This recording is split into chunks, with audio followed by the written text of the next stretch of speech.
जब राधा रानी की उम्र सिर्फ 11 महीने की थी, तब पहली बार उन्होंने श्री कृष्ण भगवान को देखा था। अर्थात आप यह भी कह सकते हैं कि 11 महीने की उम्र में राधा रानी की मुलाकात भगवान श्री कृष्ण से हुई थी। उस समय भगवान श्री कृष्ण को धरती पर पैदा हुए सिर्फ एक ही दिन हुआ था और उस समय उनके जन्म उत्सव को मनाया जा रहा था। ऐसा भी कहा जाता है कि जब भगवान श्री कृष्ण के जन्म उत्सव को मनाया जा रहा था तो अपनी माँ कीर्ति के साथ राधा जी भी नंदगांव पहुँच हुई थी और उस समय में वह अपनी माता जी की गोद में थी और भगवान श्री कृष्ण झूला झूलने वाले पालने में थे।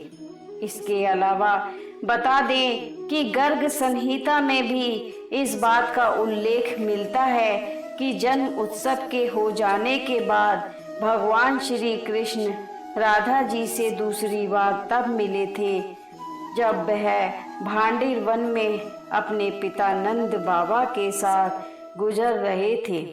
और ऐसा भी कहा जाता है कि उस समय नंद बाबा को अपने सामने एक दिव्य ज्योति प्रकट हुई दिखाई दी, जो कि खुद राधा रानी थी।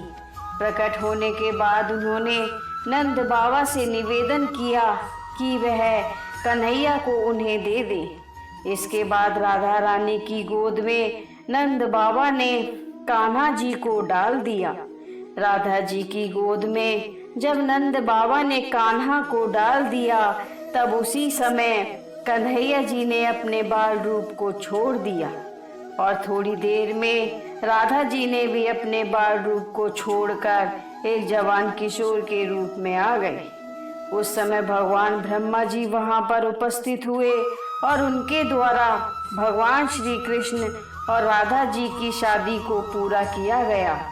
कथा के अनुसार थोड़े दिनों तक उसी वन में भी श्री कृष्ण और राधा एक साथ रहे और फिर राधा रानी फिर से अपने बाल रूप में आ गई थी और उन्होंने भगवान श्री कृष्ण को वापस से नंद बाबा को दे दिया था।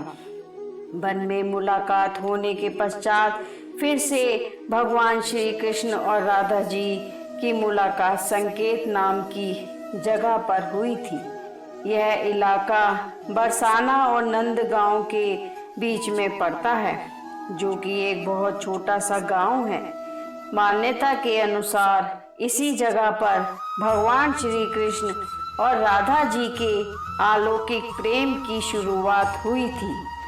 आपकी जानकारी के लिए यह बता दें कि हर साल भाद्र शुक्ल अष्टमी से चतुर्दशी तिथि तक इस गांव में भगवान श्री कृष्ण और राधा रानी के प्रेम को लोग याद करते हैं। उनकी याद में विभिन्न पर्व बनाए जाते हैं। जय राधा रानी।